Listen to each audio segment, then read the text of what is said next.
Sedikit ulun hendak mengupas salah satu hadis Nabi sallallahu alaihi wasallam. Ujar Nabi, al-jannatu mustaqatun ila arba'atin nafar. Ujar sidin, surga itu merindukan 4 golongan. Kalau kita rindu lawan surga itu biasa.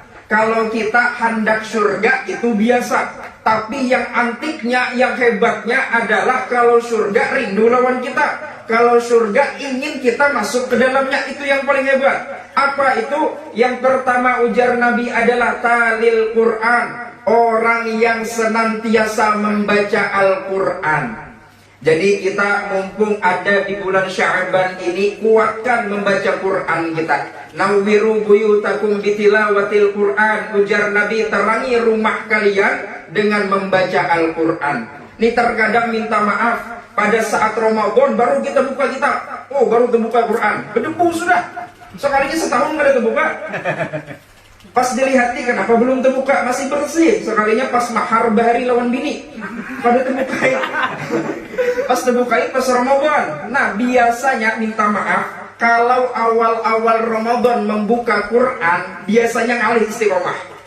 Maka usahakan supaya kita bisa istiqomah di bulan Ramadan. Di bulan Sya'ban ini, nah, begamatan sudah kita buka juz 1, juz 2, seterusnya begamatan kita baca. Insya Allah dengan berjalannya waktu kita pun bisa istiqomah dalam membaca Al-Quran. Apalagi fadilah membaca Al-Quran ini banyak biang. Ulun ada membuka salah satu kitab, dikisahkan di sana bahwasannya ada di Turki, ada salah seorang syekh tua sudah sidin. Sidin ini rajin membaca Quran. Jadi beliau ini rajin membaca Quran. Saking rajinnya beliau ini membaca Quran, Quran yang halus ini kada terbaca sidin. Sidin menulis Quran seorang. Sidin tulis Quran itu. Setelah selesai sidin baca. Pada saat selesai sidin baca, sidin beramanah lawan siapa anak sidin. Bahasa Banjar apa aja papian nih. Nah, biasa bersidin-sidin nih. Nah, pada saat itu kemudian beliau mengatakan kepada anak sidin, wahai anakku, pada saat aku meninggal dunia, silahkan engkau kuburkan aku, dan jangan lupa Quran yang kutulis ini kuburkan juga. Akhirnya amanah si orang tuanya ini dikabulkan lawan si anak. Si bapaknya meninggal, kemudian dikuburkanlah Quran ini. Berselang lama, kadalawas 2 minggu setelah itu si anak ini umroh ke Madinah. Pada saat Arba'in di Madinah, dia sholat di sana, kemudian kada sawat keliling-keliling nih. Sudah tawaf, dari Madinah ada tawaf. Sudah Madinah ke makam Rasulullah, kemudian berjalan-jalan. Pada saat berjalan-jalan ingin mencari oleh-oleh, terkejut si anak. Kenapa? Ada Quran tulisan abahnya. Kok bisa? Di mana ini menemukan? Akhirnya ditanya dengan tukang toko. Mana pian dapat nih Quran ini? Ini nih kalau kada salah tulisan Abah Ulun. Abah Ulun meninggalnya di Turki. Kok bisa ada di sini? Setelah itu tidak berselang lama ujar tukang toko, Ulun gini minta maaf. Ulun tahunya menjual aja. Amun ada barang antik Ulun juali. Yang pian tahu lah jar. Yang menjualkan ini ke Ulun, ujar si tukang toko ini tukang gali kubur. Tukang gali kubur Madinah. Kok bisa? Coba kang datangi, jar si anak nih. Akhirnya mendatangi, tukang kubur di mana makam ini nih? Ada ajarnya. Ulun menggali di sini. Coba kang bisa kita gali lagi. Sudah gali. Pada saat digali, si anak ini terkejut. Kenapa? Ternyata makam Abah Sidin itu berpindah. Jadi makam Sidin yang di Turki, abahnya ada di situ juga. Dan Quran itu ditemukan di kuburan itu. Masya Allah, ini ujar Sidin salah satu keutamaan karena Abah Ulun dicinta lawan Nabi Muhammad dan cinta juga dengan mukjizatnya Nabi Muhammad, yaitu Quran tadi itu. Maka inilah kemuliaan daripada orang-orang yang mencintai Al-Quran. Maka dari itu, mari sama-sama kita tingkatkan amal ibadah kita, khususnya membaca Al-Quran kita, yang insya Allah nanti Ramadan sebentar lagi akan kita temui. Jadi itu artinya jangan sampai kita melupakan daripada membaca Al-Quran. Itu yang pertama.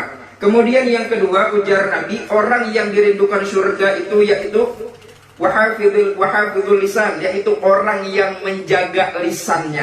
Ini hati-hati kita. Terkadang pada saat kita berbicara, terkadang pada saat kita mengutarakan kata-kata menyakiti hati orang.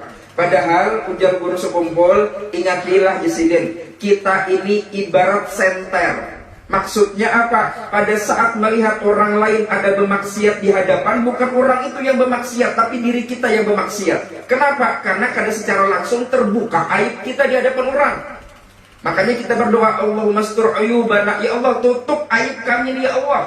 Karena itu penting. Pada saat kita bisa melihat aib orang lain, maka pada secara langsung sebenarnya aib kita jualah yang terbuka. Orang-orang yang Allah tutupkan aib adalah orang-orang yang memang Allah jaga daripada melihat aib orang lain.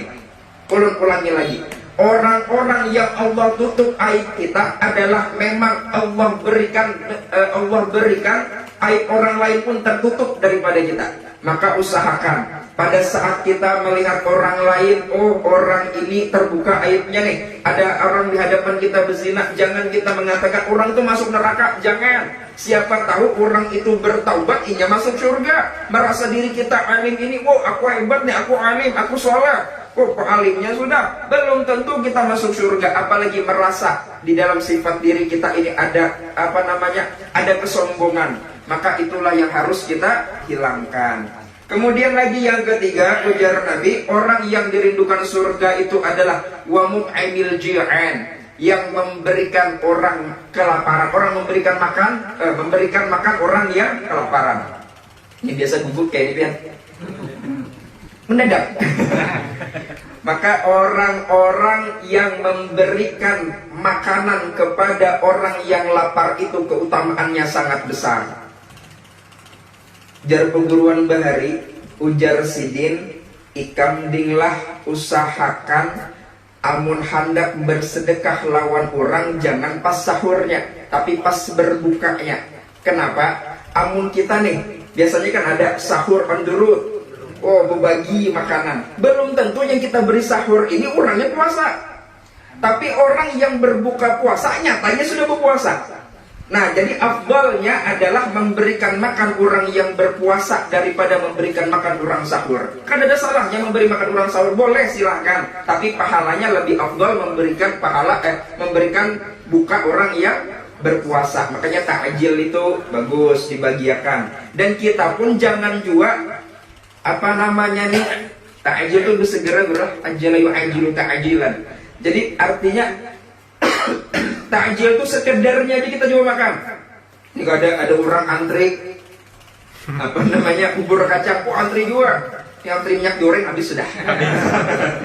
Antri bubur kacang, antri situ ada apa lagi? Oh ada ini jarnya jengkol apakah? Oh ambil juga antri. Nah pas sudah di rumah bingung hendak makan yang mana. Jadi artinya masalah makan ini juga harus hati-hati kita. Jangan terlalu kenyang.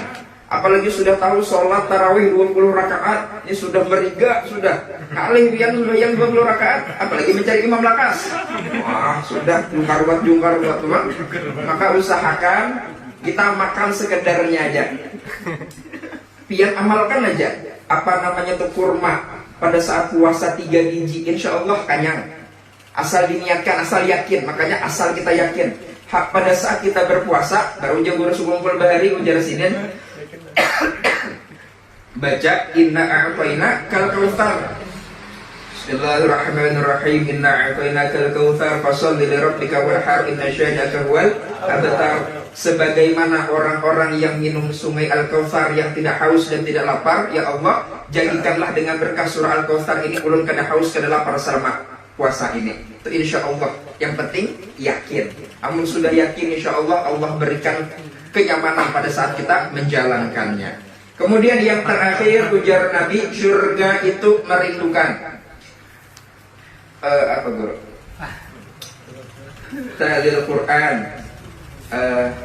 wa hafizul lisan, wa mut'imil ji'an, wa shoma Ramadan. Orang yang berpuasa di bulan Ramadan. Maka orang-orang yang berpuasa di bulan Ramadan ini insya Allah surga akan merindukannya. Maka kita niatkan, ya Allah, mudah-mudahan di bulan Ramadan ini ya Allah sehatkan kami berataan, panjangkan umur kami berataan. Jangan ada satu orang keluarga pun yang hilang pada saat bulan Ramadan. Sehingga pada saat Idul Fitri kita bisa bersilaturahim lengkap dengan keluarga kita.